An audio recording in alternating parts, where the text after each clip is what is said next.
James Rosen, thank you. Joining us now with more, Glenn Beck, who is founder of the book. Hi, Glenn. I can't take it. I can't take it. What do you mean? First, this guy's judgment is off every single time. If I may, let me take you to my chalkboard real quick.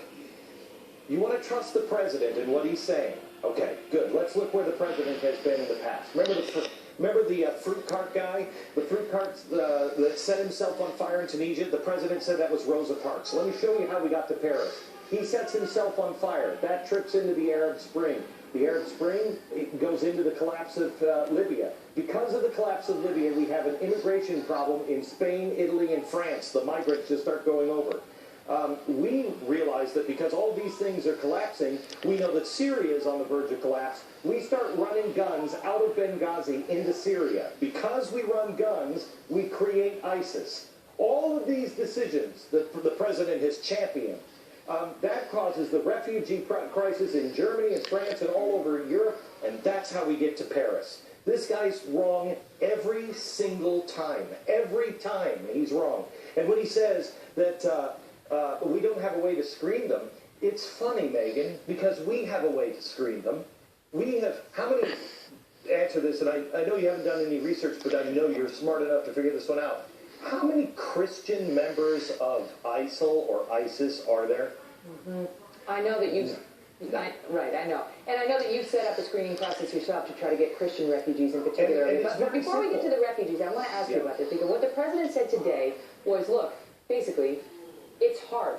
And what he said was, when you're talking about the ability of a handful of people with not wildly sophisticated military equipment and weapons who are willing to die, they can kill a lot of people. And preventing them is challenging for every country. Can I ask you a question, Megan? How is it, you know where France got the coordinates of the big ISIS base that they just bombed? From us. How is it we had those coordinates and we didn't hit them if we were trying to destroy and run them into oblivion? Now, Catherine Herridge was reporting here today that the number of airstrikes has actually diminished over the past month or so, and challenging the president's assertion otherwise in his remarks today.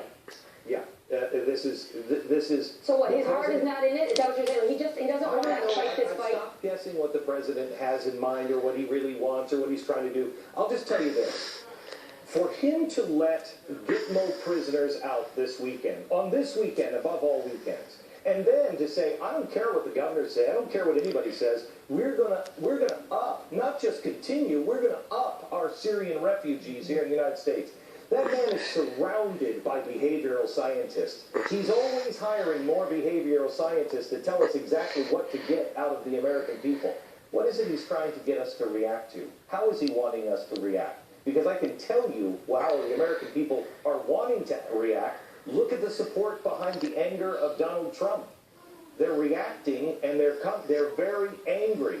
What is the president doing? He's not listening to the people. Exactly the same thing that happened in France. Well, and there's a question about whether he is listening to his advisors, because we had Lieutenant General Michael Flynn, who used to head up the DIA, basically the defense sister to the CIA, saying, read the damn intelligence. That's a quote. Yes. Read the damn intelligence, he's saying to the president. And at the same time, you've got a bunch of intelligence analysts coming out and saying, that's not the problem. We give them the intelligence, and then we're being told by the administration to change it so that it comports better with the narrative the White House wants out there. Let me tell you this. James Clapper said, and this just happened on Sunday, if I have the exact quote, James Clapper just said that you just had a report that you have, what, 1,250 people that the FBI is watching? James Clapper says there are thousands of fighters that have traveled to Syria and returned to Europe, but the number being tracked here in America is only around 40. So which is it? Is it 1,250 or is it 40, Mr. President? Glenn, stand by. Thank you. Back to Glenn in 1 minute. It did not get